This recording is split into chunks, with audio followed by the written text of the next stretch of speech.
hydraulique. Ils sont derrière, en boise, en sens inverse, comme ça. Ça ne peut pas descendre. Parce que si ça descend de 40 cm, le poids de déversement, il faut tout rectifier. Donc il faut remonter l'installation. En marche arrière, des étançons, et puis des à-coups, et puis l'installation remonte. Pour l'avancée, baroudeur. Une poulie devant, on accroche le baroudeur, on a un petit peu d'air comprimé, au fur et à mesure ça avance avec les verres hydrauliques et le baroudeur. En tout cas, je vous parle d'un bac. Alors quand on prolonge un bac, on ramène les jeux de maillons en bordure de l'installation, au pied, on découpe les chaînes. Parce que sur les maillons, il y a des jeux de 1, 3, 5, 7, 9, 11, 13. Quand c'est 4, c'est 1 mètre, donc il y a 1 mètre de chaîne. Là, il n'y a pas de problème. Et les maillons, on raccourcit au fur et à mesure, ou on prolonge au fur et à mesure de l'installation. On découpe la chaîne. On pousse l'installation avec les vérins. On passe le bac, on remet 3 mètres de chaîne, on recorde la chaîne et on met en route. Vous avez dit tout à l'heure, 20 minutes, 3 bonhommes. Les 2 ouvriers puis les gens le maîtrisent. Et ils prolongeaient 2 fois par poste. Non, pendant qu'on prolongeait l'installation, les gars, ça leur permettait de boiser derrière. Ils mettaient leur boisage à jour.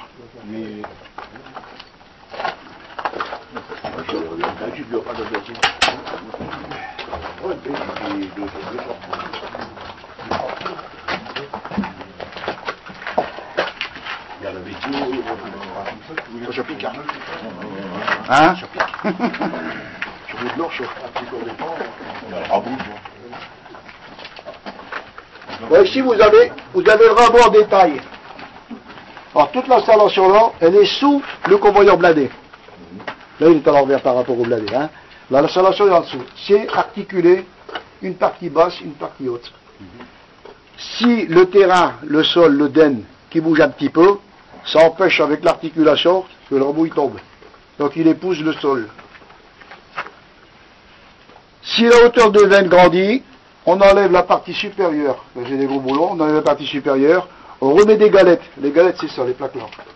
On remet des galettes, on remet des couteaux, et on remet la partie supérieure. Parce que la partie supérieure, elle sert à découper le charbon en hauteur.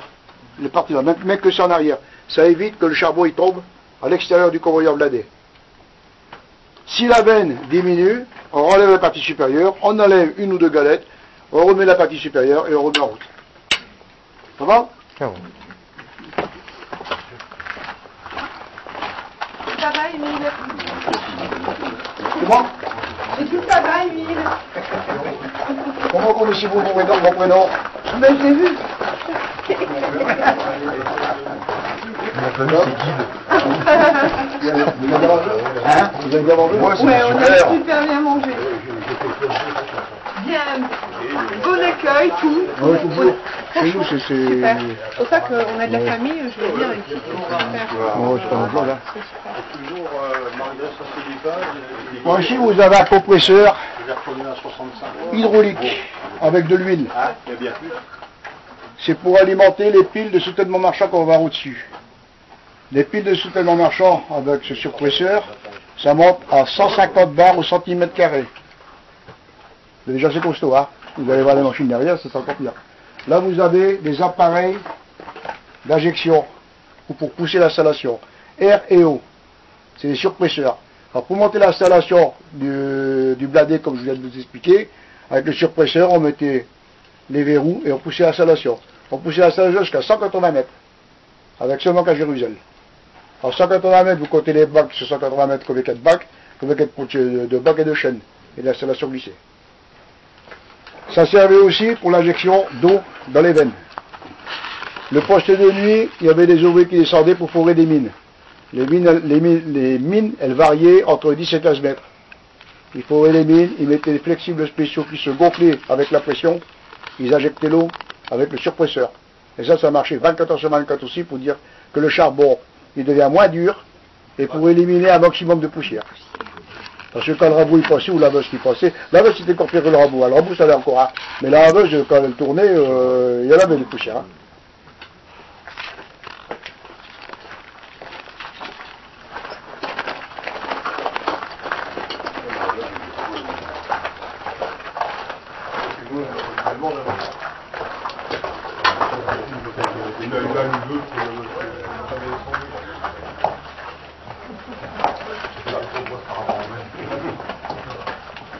c'était l'idéal.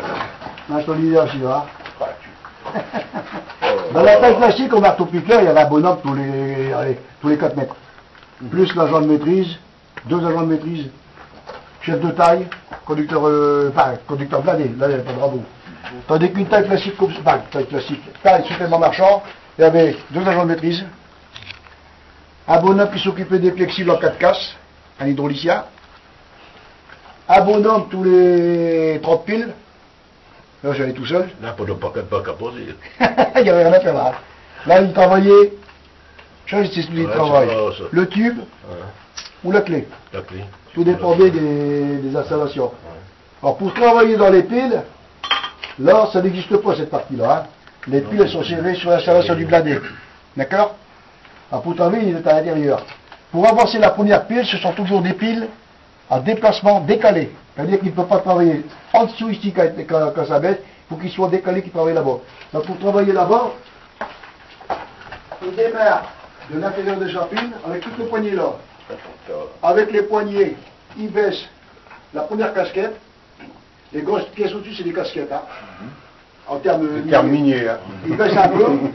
Il baisse avec une poignée, il baisse un petit peu derrière. Une fois que c'est baissé, avec une troisième poignée, il avance la première installation, celle-là. Donc ça glisse sur le sol, ça avance avec la pression de la machine, ça avance quand il est arrivé, il resserre devant, il resserre derrière. Après il attaque la deuxième pile. Il pousse, enfin la deuxième pile, la deuxième partie de la pile, donc il baisse des deux côtés, il avance. Une fois que c'est arrivé en haut, par bordure, il resserre. Pour mettre d'équerre, il y a un stabilisateur, c'est ça ici. Le stabilisateur, il sert à redresser la pile. Parce qu'il faut toujours suivre d'équerre par rapport au toit. Et puis il avance au fur et à mesure. Il change de pile, puis il avance, il continue. C'est pour ça qu'on dit qu'il est marchand, là. Comment? Ouais, les marchands. C'est pour ça qu'on dit qu'il est marchand. Oui. Soudainement marchand. Mon copain, il est bien, alors, hein. Il est bien à hauteur, là. Hein. Ouais, chez vous, alors. Je sais pas le tarif. Tu travailles pas ici, là. Le gars, il travaille là-dedans. Ah. Là, j'ai vu le même, hein. Et je suis pas subtil, là, j'ai perdu de l'âge. Là, comment il travaille, mon homme. Puis il avance au fur et à mesure. Alors, s'il y a une casse, le bonhomme, il est bien emmerdé. Pour réparer. La pile, elle ne peut pas rester en arrière, comme les étançons. Les étançons, tous les postes de nuit, il y a un contrôleur qui passe, il a tous les numéros des étançons. S'il manque un étançon, il faut des recherches. Il faut qu'il récupère l'étançon. Ah ouais, il faut qu'il récupère l'étançon tout ça. Ça, c'est du bois là, je vais te réussir. C'est quoi les tensions? L'étançon. Ça, vous êtes appuyé dessus, là. Ah, d'accord. Alors, au début qu'ils ont mis les piles, derrière ça s'effondre. Donc automatiquement les produits qui se cassaient la gueule derrière, ils rentraient à travers les piles. Ils abîmaient les flexibles. Alors les flexibles, pour les changer, il fallait débarrasser la pile, nettoyer tout ce qu'il y avait comme caillou à l'intérieur, et néanmoins il fallait beaucoup de temps. Donc la pile elle pouvait rester un petit peu en arrière. Pour ne pas la laisser en arrière, il baissait légèrement sa casquette, et puis il accrochait sur l'installation, ou il tirait au baroudeur ou au collant. On a trouvé un autre système avec du grillage. Après on mettait du grillage devant avec des planches. Les planches, on déroule pas, on déroulait le grillage, on retournait jusqu'au bout, on mettait des planches sur le grillage, on en mettait une tous les 50-60 cm, avec un crochet, on tirait d'un côté du grillage, à côté de l'autre, un coup de poignet, la planche était collée sur le grillage. Donc ça permettait d'avancer, que le terrain derrière, quand il s'écroulait, le grillage, ça faisait penche, il se couchait, et puis ça empêchait les terrains de venir à l'intérieur des piles. Mais ça coûtait quand même un petit peu plus cher. Voilà, messieurs, dames. Pas de questions? Voilà, ça c'est une réhausse. La pile est trop. C'est au-dessus. Bon, donc, si le terrain il serait plus fort que la pile était arrivée en course, ici on mettait un bord, un étançon, n'importe quoi, pour maintenir. On enlevait les goupilles, on baissait le vérin, on mettait la réhausse. On remettait la goupille et puis continuait. Si ça baissait, on enlevait la réhausse. C'était trop Et petit. si ça baissait trop fort, il fallait changer les piles. Alors c'est de l'hydraulique ou du pneumatique, là? L'hydraulique. Donc la force, elle est venue d'un... Bah, quelque... Ah, les surpresseurs, Les surpresseurs là-bas. et la force c'est 150 bars au centimètre carré. D'accord. Et après, derrière, Donc il fallait prévoir... La force, ça s'écroule. Une fois qu'elle avait passé, derrière, ça s'écroule. Ouais, mais je veux dire, Comment que ça tombe? Ouais, mais je veux dire, ça remonte pas par la suite. Bah non, non, tout le monde croit que ça va remonter jusqu'au jour. Hein. Donc il fallait prévoir de la place alors Rouler comme ça, pour la ça- machine. Disons Ah, qu'ils il ont avait pris- 10 mètres, c'était 10 mètres. S'il y avait 15 mètres, Quand ils ont pris les premières tailles sur la postcard de Cava, c'était à moins 125. Donc là, les terrains, ils ont bougé jusqu'au jour. là, ouais. C'est ce seul endroit. Après, il y a les mines de Lorraine, de je sais pas trop où, là. Là, il y a, les terrains, ils ont beaucoup bougé. Il prenait trop peu d'assurance. Et il y a des endroits, comme à Libercourt, il y avait une usine de goudron. Et là, où est-ce qu'on a passé? À l'endroit où est-ce que l'usine était, il a fallu faire du remblayage hydraulique. La nitrite.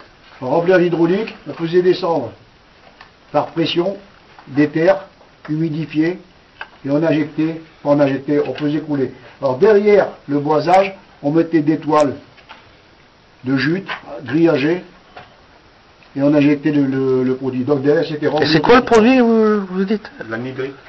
Là, on met de la nitrite. Après, la nitrite, ils sont après, genre. Ouais, ouais. Moi, c'est le même système. C'était un Le genre même de système, plat pour les tu- spéciaux, ouais, la ouais. nitrite, ouais. Le Et mélange après, on avec de injectait l'eau. derrière pour éviter que les bâtiments bougent. Voilà. C'est bien? Pas de questions? Merci. C'est où la sortie? Ben, justement, On c'est est ça. venu. Je vois que